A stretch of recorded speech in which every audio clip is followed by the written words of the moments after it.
Okay, yesterday we left off about, we began learning about Mayim Achreinim. We discussed there's really Netilas Yadayim, Mayim Emtsoim, which is between the fish and the meat, and then there's what's called Mayim Achreinim, which is at the end of the meal. We learned the reason why Mayim Achreinim, time of the Gemara, was because they had this Melchus Daimis, this very powerful salt, and therefore we get into somebody's eyes, it could be dangerous, and therefore you had to, with a chiyuv, to wash your hands. Now this Mayim Achreinim, today a lot of people don't do it because we don't have Melchus Daimis. According to Kabbalah, there's still a very big union of doing Mayim Achreinim, and in our circles we're very makpid in doing Mayim Achreinim. And what's interesting is that Mayim Achreinim, it says you shouldn't pour it in a place where people walk, because there's a ruach ra, there's an impure spirit on the water that you're washing from Mayim Achreinim. So therefore it says either do it into a keli, to a vessel, or you do it under the table where people don't walk. Now the custom is also that you don't keep, because there's this ruach ra in the water, you don't keep open Mayim Achreinim on the table when you bench. So either, a lot of times you have Mayim Achreinim that it covers it. You know, you have like the cup and then the, what? The cup covers the water, so then it's not a problem because the water is covered with the cup or with the covering. What about the drops around it? It's not that many drops around. And if not, you either take it off the table or something like that. There's another interesting Chabad custom, by the way, that a lot of people are either unaware of or they just don't do. And that is, there's a sikha from the previous Rebbe and Pesach Dikasich and Tavshin Beis. The Friedrich Rebbe writes that we don't use silver Mayim Achreinim. Even though normally like you use silver Kiddush cups and silver everything, but for Mayim Achreinim, you don't read it. He doesn't write a reason for it, by the way. But he says when Mashiach comes, there won't be Ruach Ra, then you'll be able to use silver, because then Mayim Achreinim is B'chlal going to be a different category, because as the pasuk says, Ruach Hatum Ha'avim and Aris, there won't be any more evil spirits. So the whole Inyan of Mayim Achreinim L'Asad Love when Mashiach comes is a whole different thing completely. Rabbi, how is it the intent when washing the fingers changes the status of the water? Because if you're in the middle of the meal and you rinse your fingers, that water's just water, right? Yeah, especially Mayim Achreinim as a unique Kabbalistic, even in Halacha it's brought down, not Kabbalah, that it has a ruach ra, an impure spirit, which is only at the end of the meal, right before benching. Now, yesterday we were discussing why women don't wash Mayim Achreinim. So the real reason why they don't wash Mayim Achreinim, because they're in the kitchen anyway, inevitably they're washing their hands. Now, another interesting thing with Mayim Achreinim is as follows. You don't have to wash the whole hand. Try to wash the fingertips. Some people are machmir until the end of the fingers, or at least you have to wash until the second set of knuckles. And also in Shulchan Aruch it says you shouldn't use hot water for Mayim Achreinim. You're supposed to use cold water or cool water. So there's different opinions what is considered hot. There are some opinions that say that even if it's chamimis hareik, which is the temperature of saliva, spit, which is body temperature, which is 98.6, you also shouldn't use. But the other, you could use it. But the chatchila, it should be cooler than even body temperature of 98.6. Even though, l'mashal, for bread, Netilas Yadayim for bread, then you could use hot water. But for Mayim Achreinim, again, this Kabbalistic thing with the ruach ra and everything, it should have to be cooler water, not hot, not warmer than body temperature. That's for sure not. Is it inconvenient to do it before benching? So I do it after benching? I mean, right after. Like. If it's inconvenient to bench after eating, you'll bench before eating? I'm asking you. Don't do it at all. You're saying. You do it right. You're supposed to do it before benching. That's when you're supposed to do it. You either do it or you don't do it. Can you wash it over the sink where it's dishes? The minhag is not to wash it over a place where there's dishes, either to wash it over an empty sink or under a table, where there's no kalim and there's no people walking and things like that. We need to get all 10 fingers? Yeah, you wash all 10 fingers. But not the whole thing. Not like one tipping. No, you don't kiss the water like this. You have to wash your hands. Some people, what? I was told whenever you want to wash hand, it has to be cold water because hot water has to.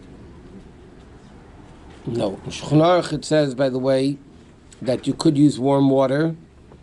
Since it's in my recollection, the Alter Rebbe doesn't bring down this din that you could use hot water. The Rambam brings down though that you could use hot water for Ntos Yadayim. The only thing you cannot use hot water for in washing, halachic washing, is mayim achreinim. So what is this that? Oh, so where does this come that Chassidim, not only afterwards, the Rebbe writes, our minig is that we also wipe the mouth, except Pesach, because of Gebroks, except the last day of Pesach, so then on Pesach we don't do it. What's the source of that minig is an interesting story. There's a story that a guy once went over to somebody's wife, and he said to her that your husband told me to tell you should lend me $10,000, and the proof of it is, how do I know I'm telling you the truth? He ate eggs for breakfast. So the wife said, okay, obviously the guy knows what he's saying. So she gave him the $10,000. The husband came home, whatever the money was, a lot of money. The husband came home, and she told him, oh, by the way, the guy you told me I should give you the $10,000, they gave it to him, and he said, what are you talking about? And he killed her. What was the story? The guy ate eggs for breakfast, and his lips were still dirty with egg. So obviously he knew he ate eggs. So he made up this bubba. He was a thief. No, so he made up this bubba meiser. Is that the only reason why we wash our mouths? Probably not. More of the story, don't eat eggs. Mamish killed her? Yeah. Where does it say the story? The story brought down. It's brought down. Huh? I'm saying I remember them telling us that in school. That's why I haven't watched it since, because I thought it's a fairy tale. No, it's not a fairy I tale. literally remember them. No, it's a story in the Gemara. Rabbi, with all due respect to what you're saying, Yeah. She deserved it. That's not even nice to say. to use a napkin after eating. Let me tell you a little secret. Two things. First of all, in the time of the Gemara, they didn't have napkins. Cloth napkins for sure not. Secondly, napkins, if it's sticky, if it sticks on, dry napkins not going to clean it off. But this is the source of washing the mouth also after you wash mayim achreinim, you wipe the lips. It's all Kabbalistic, by the way. It's not only because of the story in the Gemara. It's more Kabbalistic also. Except Achron Shel Pesach, because you might have matzah crumbs on your lips, so then we don't do it. I mean, except the first 7 days of Pesach, so we don't do it. With both hands or with one hand? Both. So during Pesach, if someone comes and says, I know you, Yeah, then you can kill in the him. morning, Just kill him first. You get the money. What happened to the husband? I wasn't there. I don't know what He was happened. a town hero. What happened to the husband? The next Wednesday. Okay, another interesting din. Guys, another interesting din is like this. The minig is that before benching, you don't take off the bread from the table. You don't take off the bread from the table to show what we're saying benching on, what we're doing Birkas on, that this is the food that we ate and this is the food that we're thanking Hashem for. Another interesting din is that the minig is not to have knives on the table when you bench. So the Alter Rebbe brings down what's the reason why you're not supposed to have knives on the table when you bench, because the table is a mizbeach. Like we learned already many times, it's an altar. And it says, Leisanef Aleim Barzel, on the Mizbech, you're not allowed to have even touching any type of metal. And the Gemara says the reason is the Mizbech, the Korbanos purpose is to lengthen the life of a person, and metal is to shorten the life of a person, so you don't have metal on the table during the time of Birkas Hamazon. Except, the Alter Rebbe brings down, all the Poskim also bring down, that on Shabbos and Yom Tov it doesn't matter, because on Shabbos and Yom Tov, Esav, which is the concept of murder and killing, doesn't have any power. So on Shabbos and Yom Tov, you could leave the knives on the table, but during the week, the minig is to remove them. Some people just cover them if they're too lazy to take, but ideally you're supposed to take the knives off the table. Another interesting din, before we even get to the dinim of benching, is what happens if somebody cleared the table already. And then they say, oh, I have to have, should put bread back on the table. So then Shulchan Aruch is that you're not allowed to bring back bread to the table, a complete lechem shalom. You're not allowed to bring back a full bread back to the table once you clear the table. Why? So the Alter Rebbe brings down the reason for this is because the minute Darkei Hameri, the idol worshippers, when they finished eating themselves, they would reset the table for the idols. So if you take off the stuff and there's no more bread on the table and you're going to reset the table right away for that, so then it looks like you're setting the table for idol worshipping, so it says in Halacha you shouldn't do it. But small pizza is okay. Yeah, it says the Alter Rebbe says the Lashon Pashlema, whatever, a complete one, because otherwise you're not going to put crumbs for their idols. They had more respect than that. So they would put full bread, but then you can't do it. So in other words, in the practical sense, what happens if somebody by mistake took off the challah from the table? They had whole challahs, let's say. They took them off from the table before benching.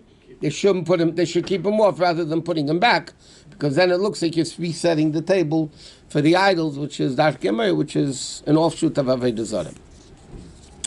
Okay, next. Take off the knives. What? Washing with warm hot water, so it's not considered nasim and balacha. A little louder, sir. The Mishnah says maim shenasum malacha you can't wash before. That's not considered malacha. What's the question? I spoke to his father today. He's also very hoarse. His father's hoarse. So he can't, he's having the kibbut avim, so he wants to be hoarse like his father. What is ruach? Huh? What does it mean, ruach ra? No, what is ruach? What is noch ruach? Negel was in the free. So Sachen. There's a lot of things. After rest is also No, that's not ruach ra. Negel was in the morning is ruach ra. My machreinim is ruach ra. There's very, very few that it says clearly in halacha is ruach ra. What about when you go after the cemetery? So after cemeteries also, there's a ruach ra in the cemetery also. That's why you have to wash your hands after the cemetery. Come out of the cemetery to wash. No, there's a difference. The minig is, if you go to a levaya, if you go to a funeral, the minig is you don't walk into the house. You wash outside the house. But if you're just visiting a grave, so then you can go and just wash inside the house. But when you come back from a funeral, so then you wash outside the house. You don't want to bring the tumah into the house. But in the cemetery is okay to wash? Not in the cemetery.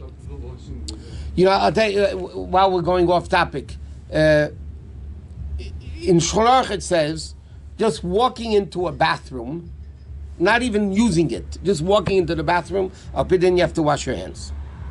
The reason why people are makel today, because the old bathrooms were outhouses. There was mamish a hole in the ground, and that was it. Now that you have toilets and it flushes and all the garbage goes out, so many people hold it doesn't have a real din of a bathroom. But I see this a lot of times, by the way, by a mikveh, it's a whole different din. If you walk into the mikveh room, meaning the room where people get dressed and undressed and where the mikveh is, just walking into that room, you have to wash until Yadayim. You have to wash your hands. With a keli, without a keli, depends on different opinions. But you have to wash your hands. A lot of times in the mikveh and pikol, I see guys go out, they wash negel wasser, outside the mikveh, and then they go back into the mikveh to put the towel away. So then they have to wash again. Just walking into a mikveh, again, it's not the concept of ruach ra. It's a place which is not a respectable place. But in the cemetery, there's takadin of ruach ra. There is taka. Why are you 5 amas away from a grave? 4 amas, number one. That's as far as doing mitzvahs or doing anything else. If you're more than 4 amas away from a grave and there's nothing overhanging, like a tree or something like that. Yeah, but it depends where in the cemetery. Sometimes you wash. If the sink's all the way outside or at the end of the cemetery where there's no more graves, then it's not a problem. You don't do natila, and then I heard that you don't dry your hands. The minig after levaya is that you don't dry your hands. Some poskim right, you could dry your hands. Different opinions about it. The official minig is you don't dry your hands. How'd you go from dinner to funeral? Because all conversations end up in a funeral. Like, what is this? That's what it is. Oh, Rabbi, since we're on the topic, Oh. is it true if you leave a gravesite, you shouldn't go back to it? No, there is a okay, but then we're davening married. You don't go to the other. You don't visit a grave twice in one day. The same grave you don't visit twice in one day. That's the din Shulchan Aruch. Really? Basically what I It's a minute, but it's the din Shulchan Aruch. Okay.